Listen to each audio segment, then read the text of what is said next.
जब बच्चों के सामने पिताजी ने कह दिया कि हम 1,81,00,000 पूरा देंगे, बच्चे पिताजी को देखते हुए धीरे से उठ करके चले गए।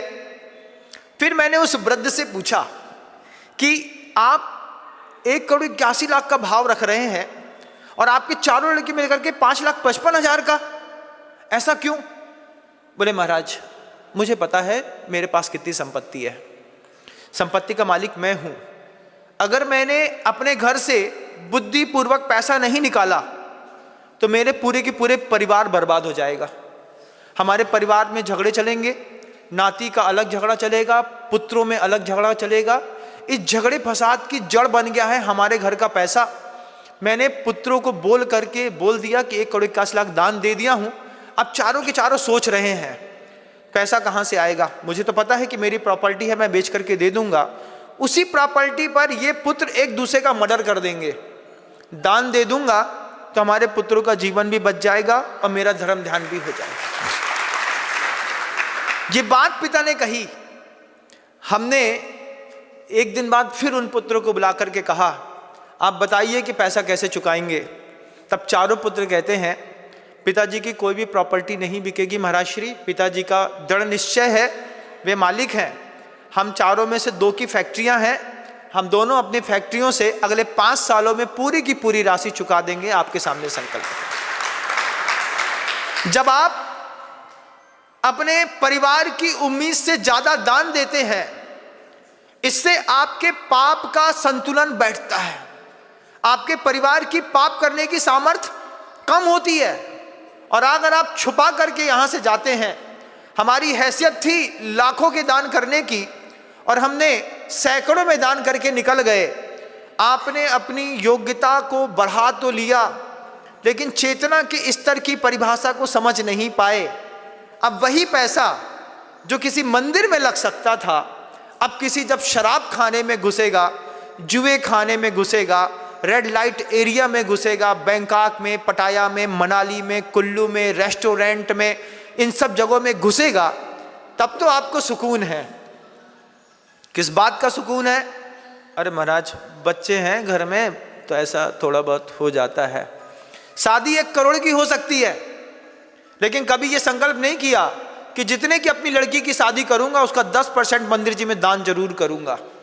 जब हम बार बार कहता हूं मैं, तुम्हारा पैसा नीच जात के कितने लोग खा गए। बैंड बजाने वाला तुम्हारा पैसा खा गया कि नहीं? खा गया महाराज। रोटी बनाने वाले खा गए। तुम्हारे घर के अंदर तुम्हारे बच्चे की शादी में ताली बजा करके नाचने वाले तुम्हारा पैसा खा गए। लेकिन अफसोस इस बात का कि तुम्हारा पैसा तुम्हारे भगवान को नहीं लगा। तुम्हारी मेहनत का पैसा हिजड़ा खा गया, तुम्हारी मेहनत का पैसा बैंड वाला खा गया, तुम्हारी मेहनत का पैसा कैसे कैसे लोग खा गए, लेकिन तुम्हारी मेहनत का पैसा तुम्हारे भगवान को नहीं लगा। तुम्हारी चेतना को धिक्कार है। उस हर आदमी की चेतना को धिक्कार है जिसके पास योग्यता तो आसमानी है, लेकिन चेतना बिल्कुल निम्न स्तर पर चल रही है।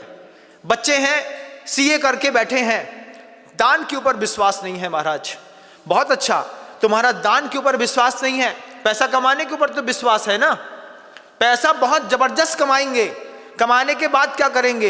ईट ड्रिंक एंड मैरी, खाओ पियो खुश रहो मौज उड़ाओ। इसके लिए अभी तुम चेतना को समझ नहीं पाए।